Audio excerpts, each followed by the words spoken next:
Hello, it's me again. Before we get stuck in with the AGM, me and the other members of the BDS team are going to give a quick update on news and events over the past year. So you've already met me. I'm the Conservation Officer for the BDS, and my role focuses on managing the National Recording Scheme for Odonata, promoting research and looking for opportunities to pursue the conservation of priority Odonata species and their habitats.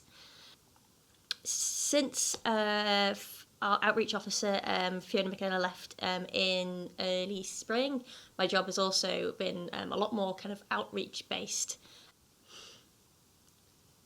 One of the main tasks I took over was running the social media accounts, which I'm not going to lie, I was very happy to give back to Lauren Kennedy, our new outreach officer. Although they are a lot of fun, it's a great way to kind of keep in touch with the other dragonfly enthusiasts in Britain and around the world, keep up to date with the local latest sightings, and really kind of engage with new audiences. And we've been continue to do very well. Since January, our Facebook page has had over 800 new likes. Our Instagram profile has gained over 1,000 followers, and we've had over 1,000 new followers join us on Twitter. So one of our main social media campaigns is Pond Watch, which is an annual event, so please do join in 2023.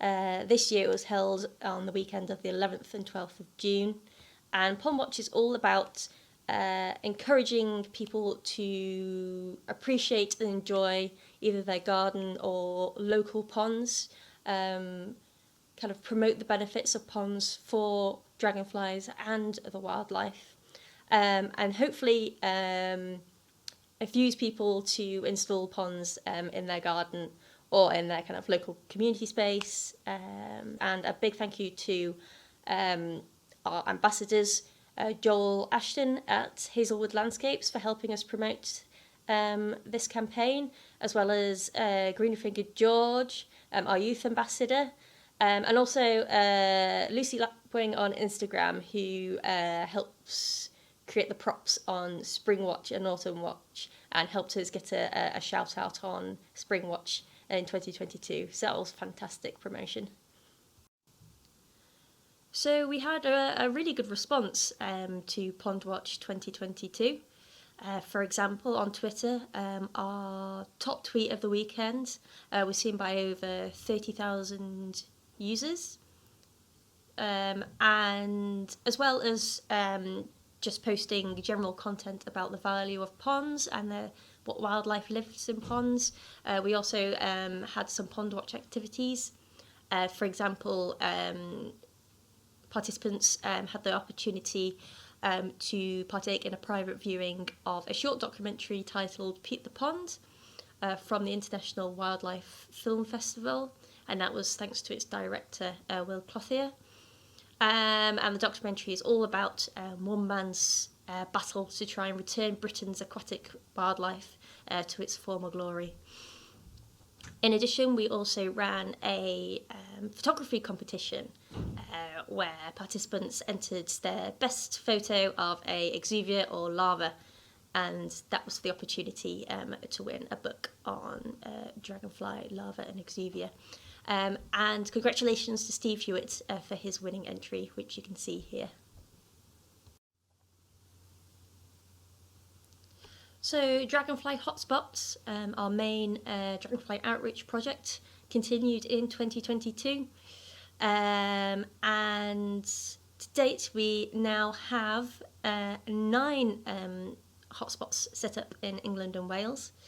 And Dragonfly Hotspots are all about working with wetland site partners to create engagement hubs where local communities can come and learn and interact with dragonflies and their wetland habitats, and hopefully get involved in recording and dragonfly conservation. As Keith has already mentioned, on the 16th of June, we launched our hotspot partnership with Llangollen Lake. A big thanks to Keith for helping to set up the hotspot partnership here, and for organising the new Llangollen Dragonfly group. This is a partnership between all the kind of local stakeholders at Llangollen Lake, from the Wildlife Trust to the Brecon Beacons National Park Authority, and a big thank you to all the partners who took part in the Dragonfly Hotspot launch day. As you can see, there was quite a few stands with activities for families to get involved with. It was a brilliant day, and it's a really interesting site. Lots of opportunity for partnership engagement with local businesses there, and hopefully we can promote the ecotourism value of the site with those businesses. The weekend after, as you know, we launched our second new hotspot project of the year at Steart Marshes on the Somerset coast. And a big thank you to the Steart Marshes staff, volunteers, BDS trustees, Pam and Brian, and as well as Dave Smallshire and Andy Swash for their involvement in the day, and everybody else who I forgot to mention. Here's a picture of the newly installed Dragonfly Hotspot sign, with lots of interesting facts about the local dragonflies. Unfortunately, not as sunny as our Llangollen Lake hotspot launch.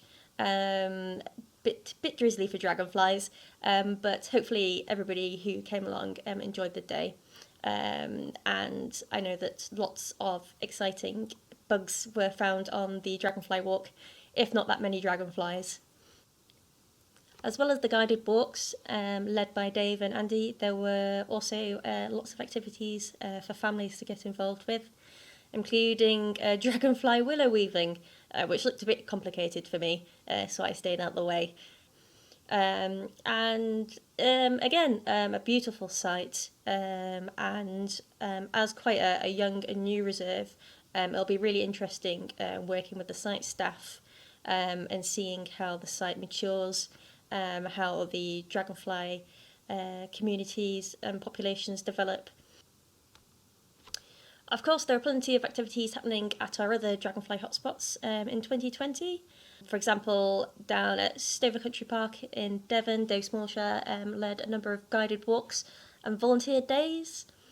Over in the Shropshire Hills Discovery Centre at Craven Arms, our Shropshire County Dragonfly recorder, Sue Rees Evans, led a number of workshop sessions on the identification of dragonflies and recording.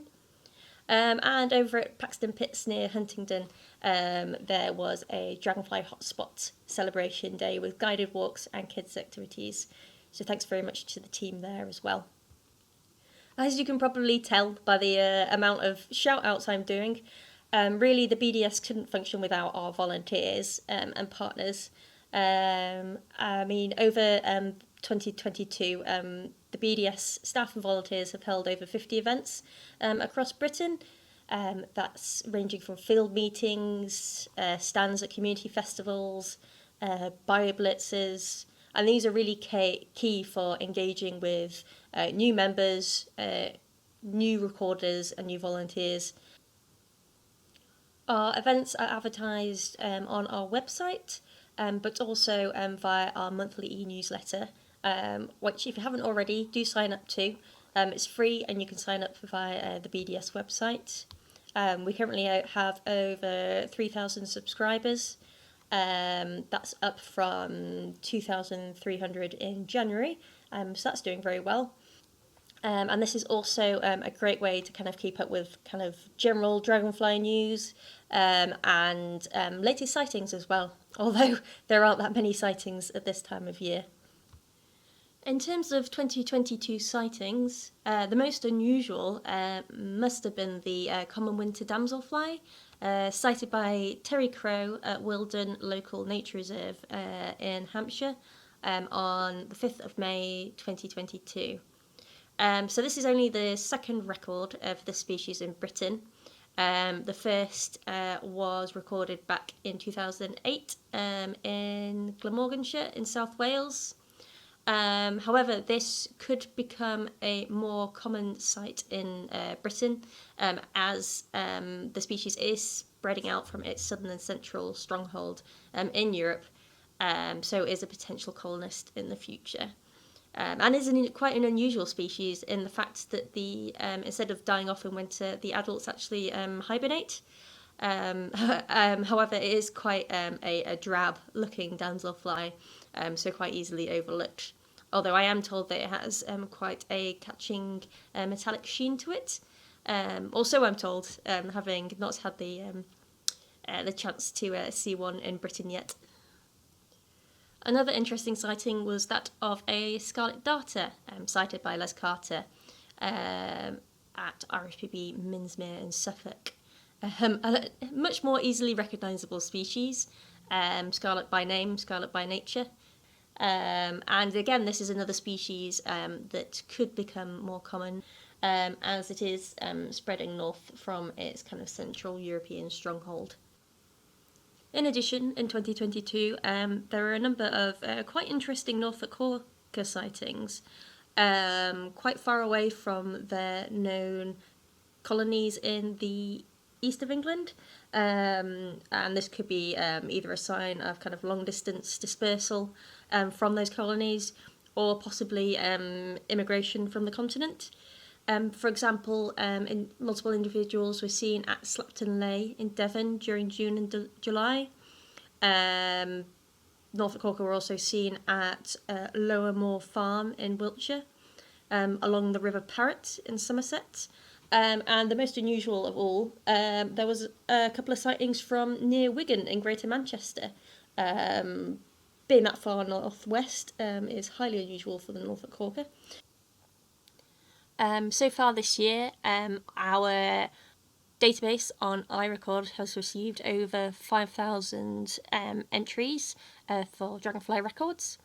And this data is really valuable in tracking the occurrence of migrant species like the scarlet darter, and also tracking changes in the distribution of species such as Norfolk quokka. And with this data, we can create reports such as the State of Dragonflies 2021 report, which you can read on the BDS website. Reviewing the data recently, we've come to understand that we really need to review the current Red Data List Odonata book for Great Britain, which was written back in 2008. And this report puts dragonfly species into the IUCN Red List categories such as endangered, near threatened, vulnerable, and this list is then used to identify which species are in most need of protection and conservation action. Since 2008, there's been vast changes in the makeup of Great Britain's Odonata community, for example, the Norfolk quokka. In 2008, it was categorised as endangered. Since then, it has shown an increase in occupancy, increasing its distribution, colonising new sites away from its historic stronghold in the Norfolk Broads. So that's one species that needs to be reviewed. Another one is the dainty damselfly, which back in 2008 was actually extinct in the UK. And obviously that needs adding into the Red Data List for classification. And I'm afraid I'm going to have to leave it there. Sorry, that was a rather brief covering of our 2022 activities. But you can find out the latest news on projects and sightings if you follow the BDS website, social media, or e-newsletter. And I'll hand over to our Scotland staff. Hello everyone, I'm Danielle Muir, Conservation Officer in Scotland. Here's a brief update of what I've been working on this year. My job involves working with key site managers, rare species and on the various hotspots across the country. And here's a quick snapshot of a few of the outreach projects that I took part in. We tried to work on a few ponds in autumn to improve conditions for dragonflies and other wildlife. We had a great day at Morton Lochs a few weeks ago. There were loads of common darters flying around mating and even sunbathing on us, which everybody loved.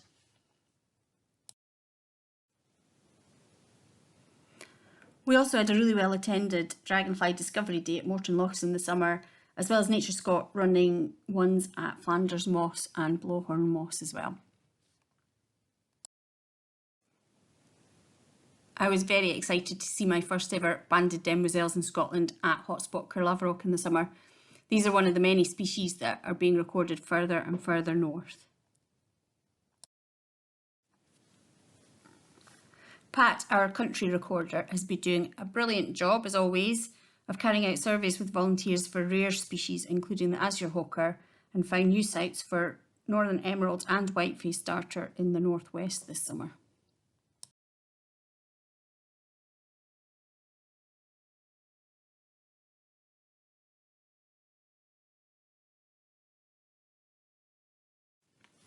Pat and I visited one of the top key sites for azure hawker in the spring, Carrowra Estate, and found far fewer larvae than we'd hoped. In fact, due to a very dry summer, surveys for azure hawker and rare peatland species in the Highlands found 90% of habitat had dried up with no surviving invertebrates, which is very worrying for our bog pool species. To help combat this, Carrowra Estate are digging new pools in March, and these are going to be of various sizes, shapes and depths, so we can monitor which are best for the rare species, especially azure hawker. We have a new nature champion for the azure hawker. Evelyn Tweed MSP has her constituency in the Stirling area, where they're found in Glenlochy, which is just north of Killin. And we visited Hotspot Flanders Moss to show her what amazing creatures dragonflies are.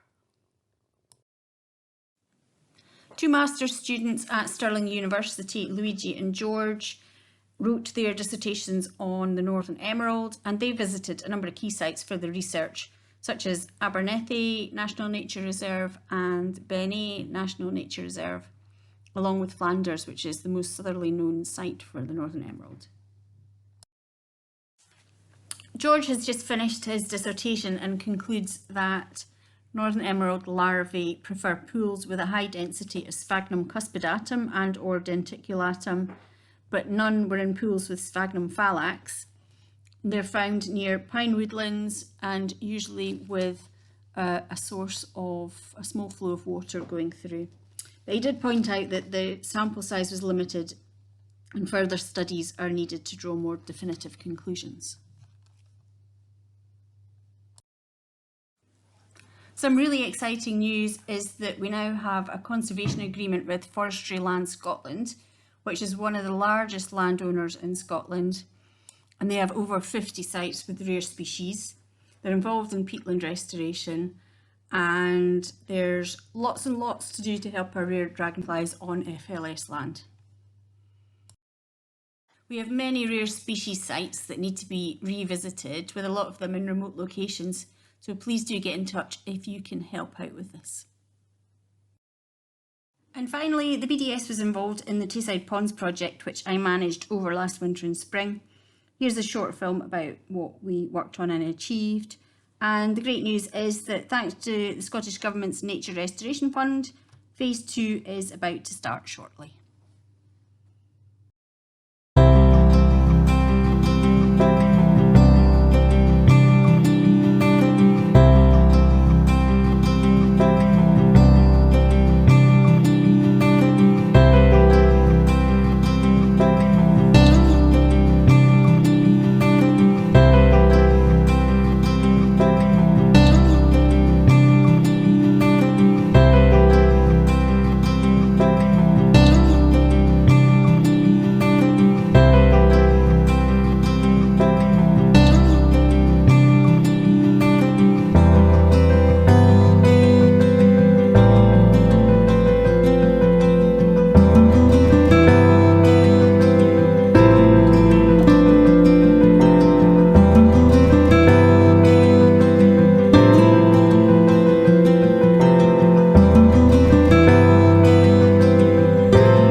enough to come along to this Pond Volunteer Day. Tell me why you decided to come. To give support, I suppose, knowing the good work that you do as an individual and currently and in the past. And it's an interest, it's different to the sort of normal volunteering I do, which is more about footpath maintenance. Yeah. And Danielle well knows. So yeah, something different. I wasn't quite expecting it to be quite as mucky, but there you go. yeah, it's a bit wetter than we imagined, but you look very fetching in your waders. Thank you. I don't think anybody else will agree. So what have you been working on since you've been here this morning? Because just in the, I don't know, the hour and a half that we've been here, we can see quite a difference already. So tell me a bit about what you've been doing. Well, obviously, as you know, you explained the use of all the tools. I had a go at the, I don't know what they're called, the water rakes, the weed rakes, which are very effective, but I have to say they're very tiring. Yes. To do the job properly, digging in and then pulling the thing out.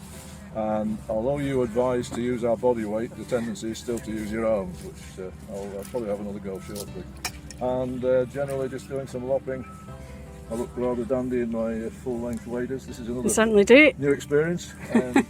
So we've been out into the, well, not into the centre, but way out into the... Yeah, so out into the open water. So you've been doing a good job, sort of just clearing a bit more open water so that there's plenty of places for amphibians to spawn. I think I saw something plop into the water on the far side, but I'm not quite sure what it was. Yeah, I think I've seen a few frogs, and there is a bit of frog spawn. There's quite a few clumps in the corner over there, so... It's great to help, it's good for the wildlife, and it's also good to hear that the Scotia Homes who are developing the land at the side seem to be very aware of the environment and understand they're doing something about another pool, another pond. Great, well let's hope so. We'll maybe try and get Scotia Homes to get in touch with us, or we'll get in touch with them and speak to them.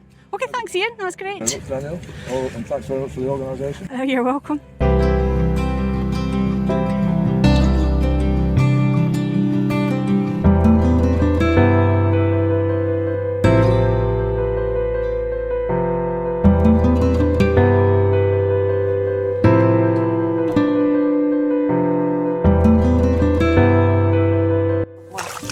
Hello there, little one. Barbara's going to rescue the wee puddock. Come on. Put it back in the water. Just come. Come on. There you go. Yeah, well done. Lovely. Oh! He's back in. On you go.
Hi, this is Andrea, Scotland Projects Officer, just to give you a brief update on one of the projects I'm working on currently.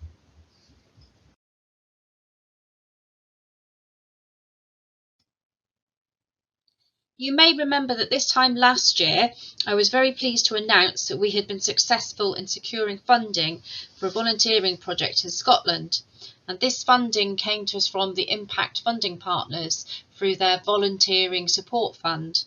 So the funding is for a 3-year project, and we're currently now into the end of the first 12 months of that project. The main aims of the project that we identified in our funding bid were to help us expand our volunteer base in Scotland. You may not be aware that, but whereas we have county recorders for every county in England, we don't actually have that model in Scotland, and we would like to be able to recruit people so that we could replicate that. The aim was also to spend time creating new policies and procedures in regards to volunteering with the BDS, and also to create more links with conservation organisations, businesses through corporate social responsibility schemes, mental health services, as mental health groups was a target for our recruitment, and also to work with community groups. As I said, we're hoping to appeal to those with poor mental health, as that was one of the targets within the funding that we applied for, and also to be able to progress volunteers to positions of responsibility within BDS, whether that's to lead on some projects or whether it's to aspire to be on the board of trustees, just for some examples. So how might we meet these aims? Well, we've identified a number of key areas, things that we can do to help us meet the aims of this project. And one of the biggest ones, and ones which will help us immensely, is to invest in a customer relationship management system. For those of you not familiar with those, it's basically a huge database which isn't stored on any one person's computer, but it's actually a cloud-based system which different users will be able to access at any time and update. It's very secure. It means we will have the actual company that manages it overseeing our data and ensuring it remains secure. But it also means we can store all sorts of information, not just about our volunteers, but also about our members, also about our funders, and do lots of other things such as event management. So this will be a really big way of how we're going to be able to reach people, existing people and new people. So partly of that is it will help us to communicate with our volunteers better. So we will be able to tailor custom mailings to volunteers, either based on where they live, what sites they associate with, or even just based on their interests. It will help us to identify who our key volunteers are, as this system will allow us to log all the work undertaken by our volunteers, what kind of work they undertake, how many hours, and also those sorts of things to do with their availability. And we will also work with local mental health services. So we've sort of defined an area around the sort of counties of sort of central Scotland really within this, but we would hope we would be able to sort of roll that out across Scotland.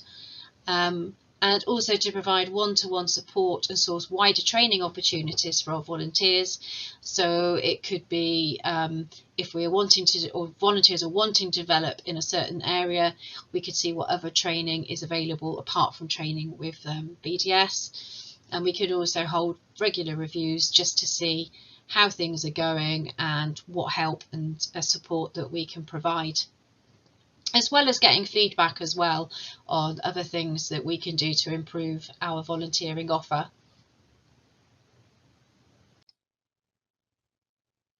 You might be wondering how we are going to be able to recruit all these new volunteers into the BDS. Well, of course, we do already have volunteers that work for us in Scotland and elsewhere across the UK, but we don't currently have an official database of who all those people are, although obviously David, will know you all if you're an area recorder, county recorder. But we will be looking to do a bit of an audit of who's already out there working with us, and asking people to fill in a volunteer form, which is what we'll be using going forward. And we'll be able to do this once we have our CRM fully up and running and tailored towards our needs.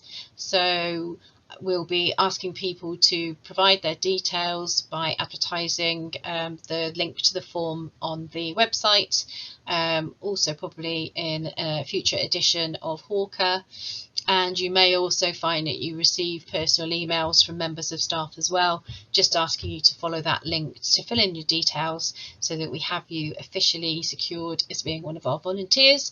So you will then get tailored mailings about opportunities available to you locally, and also any support that you need will be offered. I've put national parks there because, just as an example, tomorrow and on Monday I'm running a 2-day event at RSPB Abernethy looking for northern damselfly larvae, and I have sort of done this in collaboration with the National Parks Volunteer Officer, as they have their own system for advertising opportunities and taking bookings for events. So that's we've been working with them towards this event, and I'm really pleased to say it's pretty much fully subscribed already, and that's with names I mostly don't recognise. Obviously some people that do volunteer for us already, but I'm really looking forward to meeting some of these new people who have signed up.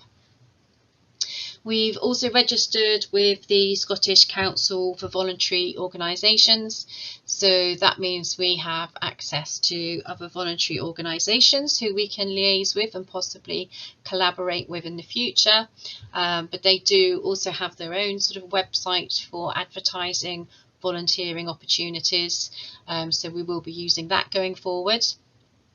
There are, of course, our 10 hotspots, and Danielle manages those and already puts on events at those sites, for which she will advertise in the ways that we do through social media, etc., through the Ranger Service, for volunteers to help out at those, and hopefully that will continue to attract new volunteers to us. Also by working with other organisations, so for example, by hosting events at other organisations' sites, we can make links with their existing volunteers and possibly recruit them to help us complete dragonfly monitoring, for example, at sites. And we've also got existing project participants out there who we will just re-engage with, and again ask them to give us their details so we can add them to our recruitment database.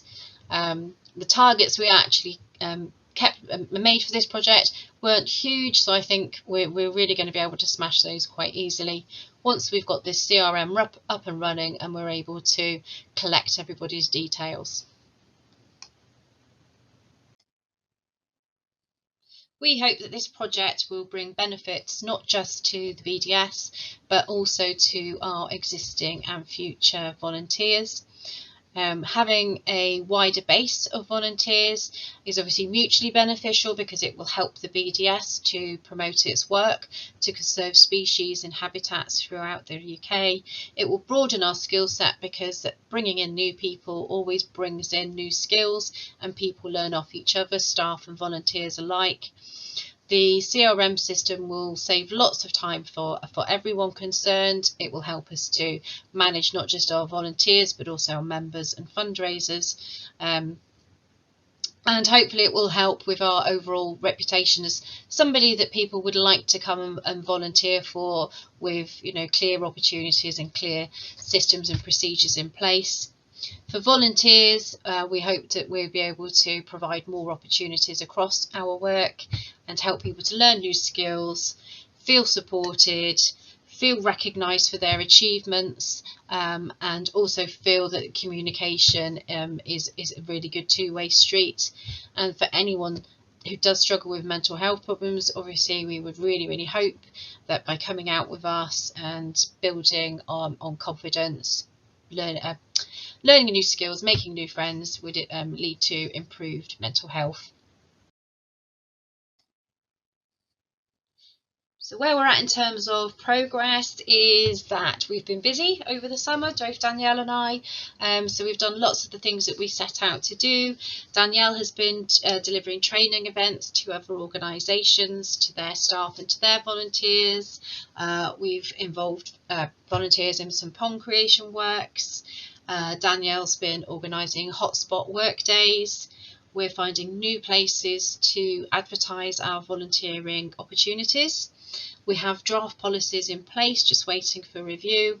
We've been visiting new sites along with volunteers to get them involved, and we've created links with other organisations. And the main thing that we've done is, after a lot of trialling of different systems, we finally identified our perfect CRM system, and we're currently in the processes of getting all that set up.